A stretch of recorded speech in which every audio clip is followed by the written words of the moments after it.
Yo, before the intro rocks, make sure to follow the podcast on Twitter at MostWantedPod and Instagram at MostWantedPodcast, as you can stay up to date on upload dates, guest features, and more. If you're listening from Apple Podcasts, rate it a 5-star, and as always, feedback is welcome out here.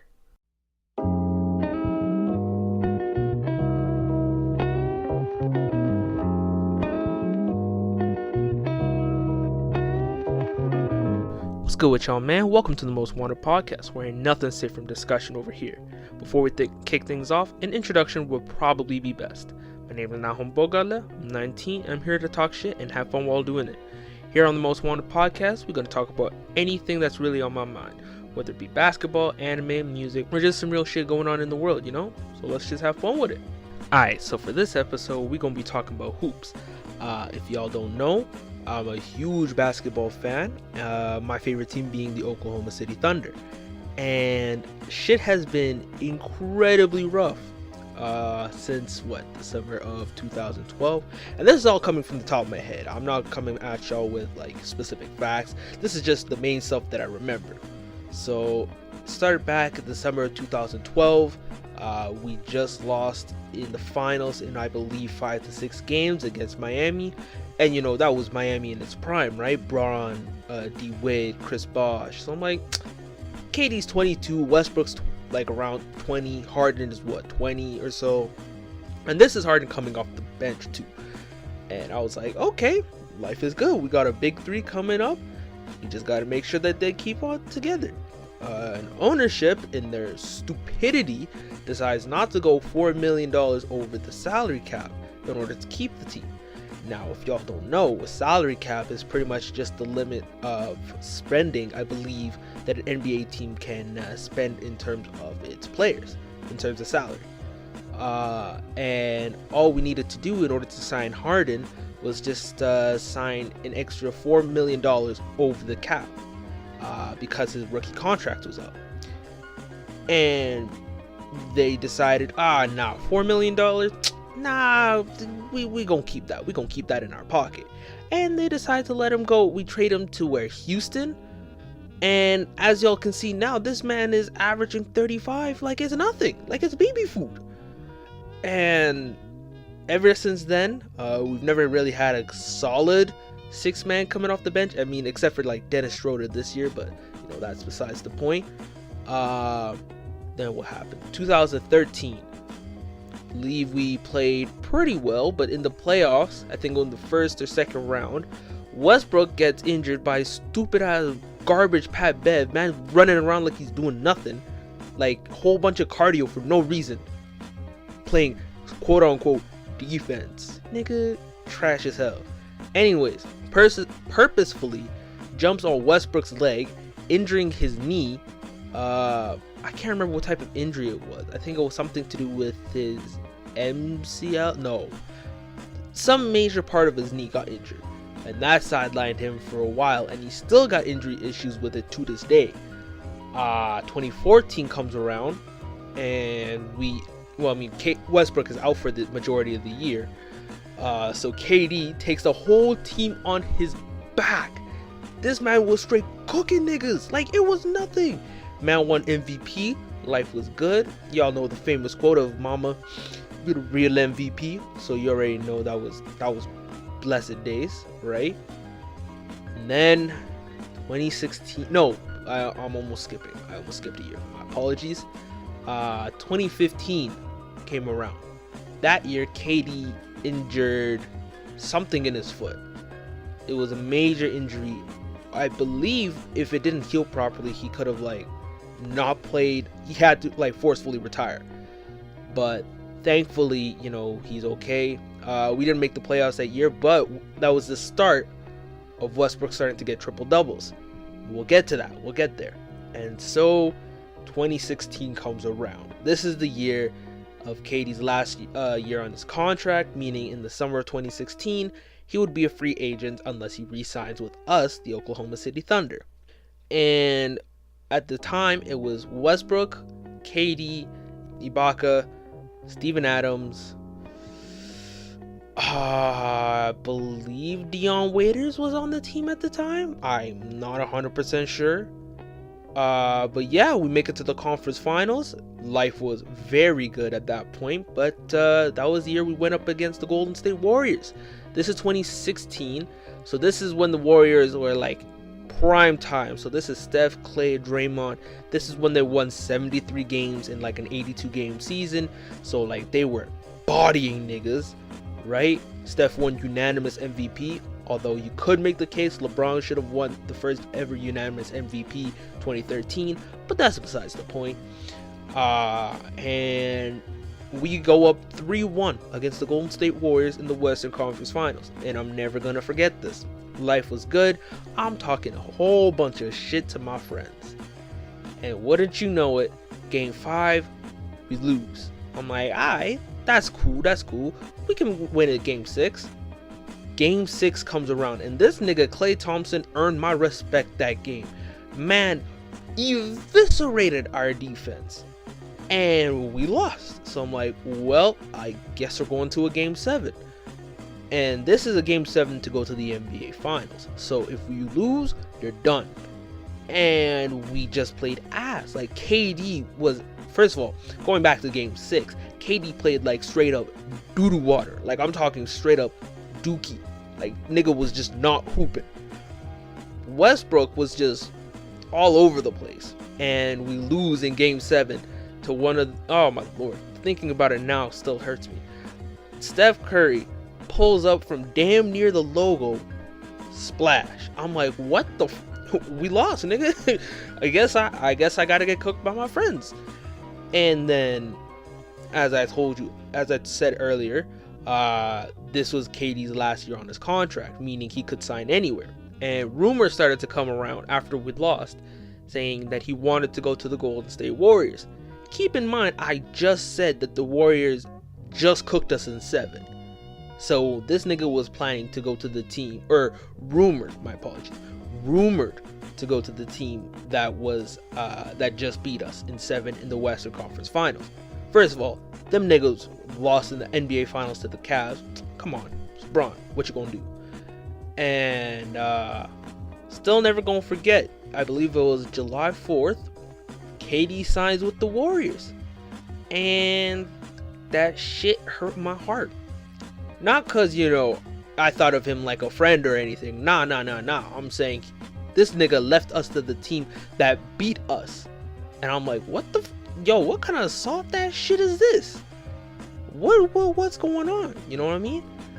And oh my lord, still thinking about getting cooked by my friends, saying, oh man, KD really left y'all. I told you this team was trash. I'm like, well, I mean, I can't really say anything back because I lost in this situation. I lost. And so I believe the season now is 2016-2017. And going back to what I said earlier about the start of Westbrook getting triple doubles, this nigga just could not stop scoring. I believe he won the scoring title this year, meaning he had the most points per game in front of everyone this season. And during this season, I believe he also broke the record for the most amount of triple doubles, breaking Oscar Robertson's record of 42 with 43 of Westbrook's own. And it was a huge deal. As in terms of context, a triple double is when a player scores 10 points, 10 rebounds, and 10 assists in a single game, which is hard to do. And I'm out here boosting this nigga Westbrook like there's no tomorrow. Since KD left, I became a huge Westbrook fanatic. In hindsight, probably one of the worst decisions I've ever done. I remember saying, oh man, Westbrook, this nigga gonna carry us. Oh man, this man's MVP material. His teammates are garbage. Which, in hindsight, the team really was garbage. It was not built at all for Westbrook, who was mainly a slasher, trying to get to the rim all the time, which means he needs floor spacing. OKC had none whatsoever. And so we get to the first round, where we're going up against his MVP rival, and wouldn't you know it, it's James Harden, the same person we traded to the Houston Rockets. And I believe the series went to 6. It was an ugly game because both teams played like doo-doo water. but we lost. And to be honest, I wasn't all that surprised because the team around Westbrook was just not good at all, and so we lost. And so going into that summer, Westbrook, I believe, was thinking of signing other places, mainly like the Los Angeles Lakers. And I believe he talked to management about that, and management was like, yeah, you know what, we can get you help, don't worry about it. And so they decided to bring in Carmelo Anthony and Paul George. Now, before I get into Paul George, let me talk about Carmelo Anthony. In the past, I have slandered Carmelo on our team for being garbage. I take back those statements, that they were unnecessary, they were unneeded. Carmelo did nothing wrong. The problem was coaching, because Billy Donovan is straight up trash. I'm telling y'all right now, he is not a good coach. This man just runs ISO plays, and that's it. There's literally no ball movement whatsoever. It's literally just Paul George or Westbrook hold the ball. No post-ups, or barely any post-up. I don't remember seeing any pick and rolls being run for the most part, besides it being Westbrook and Steven Adams. It was just very, very slow play. We were a good defensive team though, not gonna lie. But yeah, now going into Paul George. Oh boy, this is where it begins. So Paul George, when we get there, first of all, when Carmelo and Paul George first get there, I'm hype as hell. And I'm boosting to everyone saying, oh man, we got a big three again. Oh, we going to the finals for sure. This is the final contender right here. First of all, during the regular season, we only won about 48 games, which is barely even a 50-win team. It's not even, like, I would probably say that's considered like average, below average, especially for the expectations for this team. So going into the first round of the playoffs, we go up against the Utah Jazz, against the rookie Donovan Mitchell, and we lose in 6 games to said rookie leading the fucking team. And I am irate. Oh my lord, these niggas are just straight up trash. Billy Donovan could not coach for shit.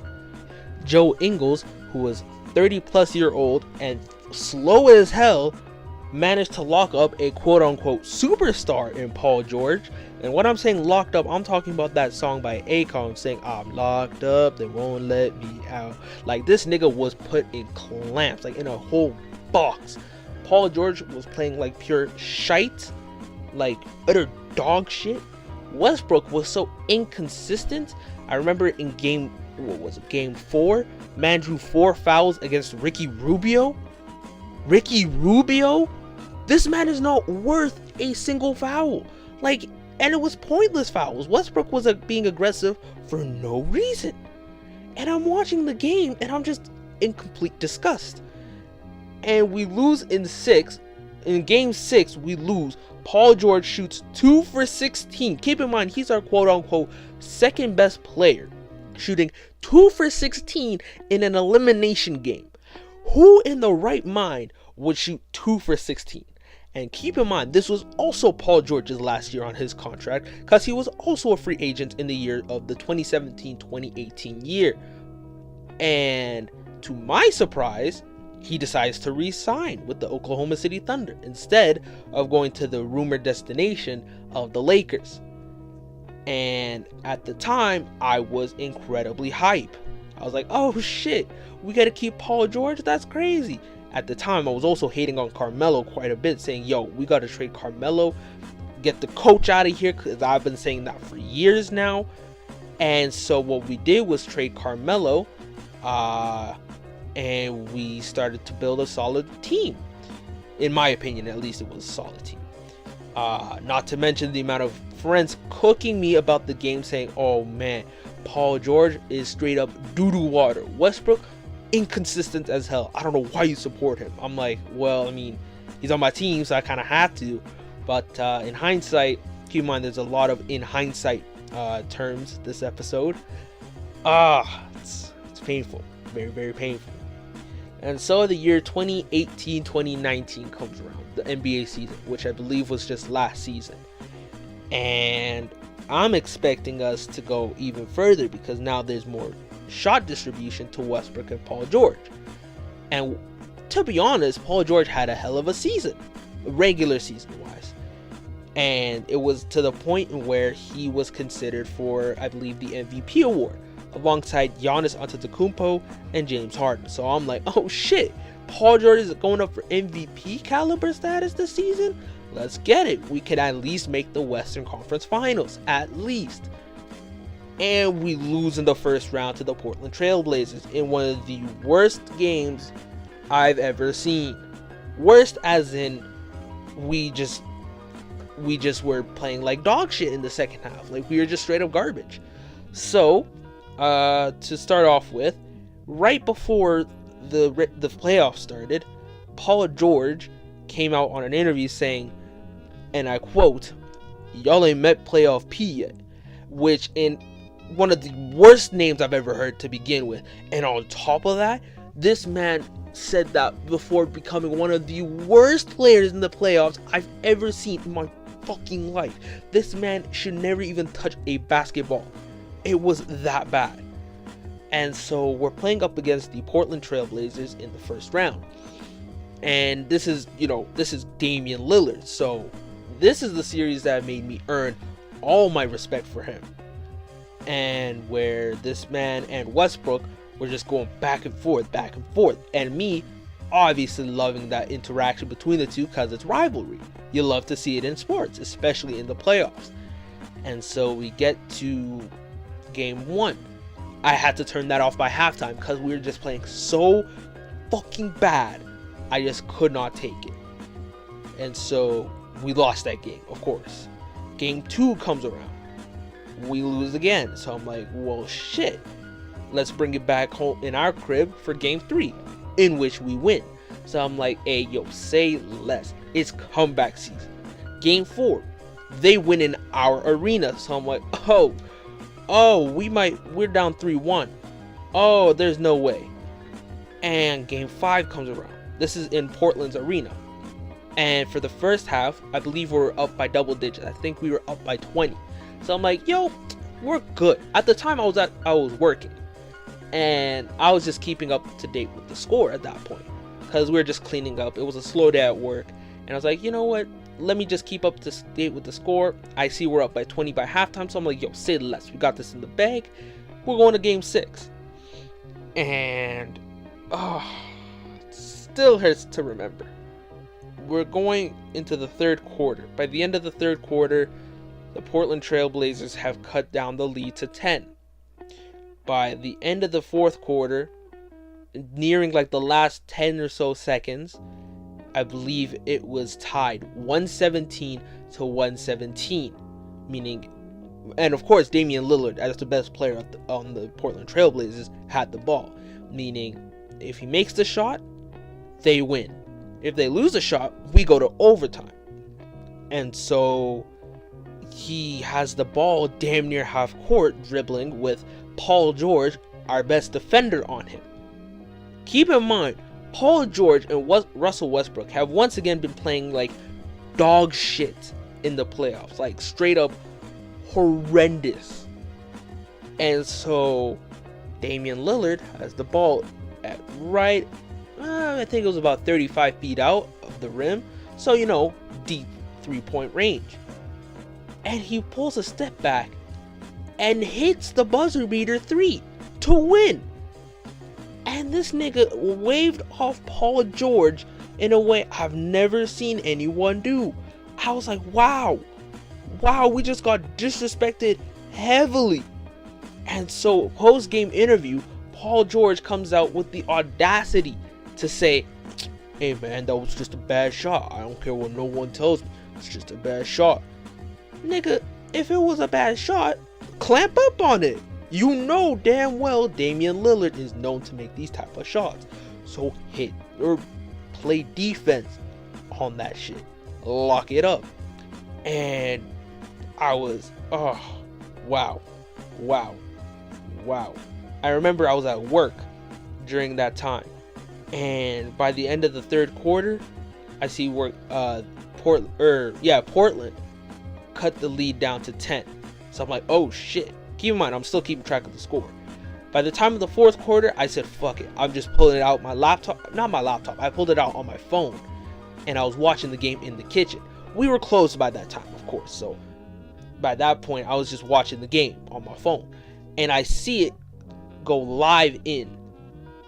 And the moment it goes in the net, my phone explodes with all sorts of slander towards my team. Oh, wow. I've never been so close to deleting all forms of social media until that day. Because wow, that was just painful to watch. Wow. And so then it becomes the 2019 offseason. And this year was big because I believe it was Kawhi who was a free agent that year. Kevin Durant was a free agent that year. I believe Kyrie Irving was also a free agent that year. I think I'm missing a couple more. Oh, Jimmy Butler was a free agent that year. My apologies. I feel like I'm missing some more. But those were the big names that year. KD, Kyrie, Kawhi, Jimmy Butler. Those are the names that I can remember the most. And first of all, Anthony Davis gets traded from the New Orleans Pelicans to the Lakers, which was a huge deal, right? Because that makes the Lakers Showtime again with LeBron James and Anthony Davis.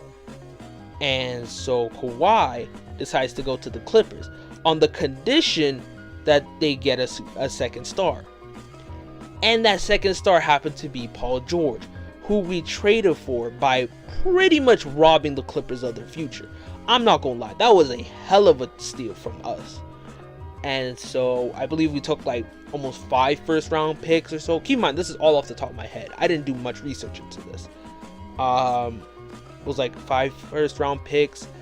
We took Shai Gilgeous-Alexander, who was like a young prospect right now. Danilo Gallinari, who is a pretty decent player. And so that was it. That was a trade. So now we have a whole bunch of young players around Westbrook. Westbrook is like, 30 at this point? So he's trying to contend. And so we decided to trade Westbrook to Houston for, I believe, maybe 1 or 2 first round picks and Chris Paul. And so in my head, I'm thinking, well, that's it. I guess it's time to rebuild. And lo and behold, I was proved wrong. We played really good this year with Chris Paul being so fucking clutch. This nigga did not miss when it came to crunch time. And so it comes down to the playoffs. I believe we're like the 5th seed going up against the Houston Rockets, the 4th seed. Funny enough, we're going up against Russell Westbrook and James Harden. 2 players that were originally on our team, now on the other team. Irony is beautiful. Anyways, so we play, and I've been saying this for years now. Billy Donovan needs to get fired. And he proved that to me in this series. We played a hell of a series. We went to game 7. We pretty much lost by 1 possession. In which if we won 1 possession, like the last couple seconds of the 4th quarter, we would have won the series. Because James Harden played like dog shit in that round.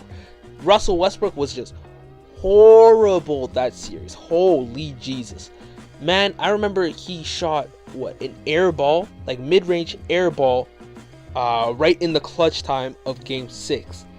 And in my head, I'm thinking, thank God he's with them and not with us again. Because if that was the case, I would have been irate, to say the least.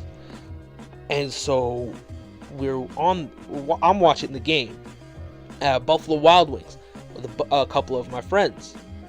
And we're watching the game, and it comes down to 1 possession, in which Shai Gilgeous-Alexander has the ball to inbound with about 10 or so seconds left.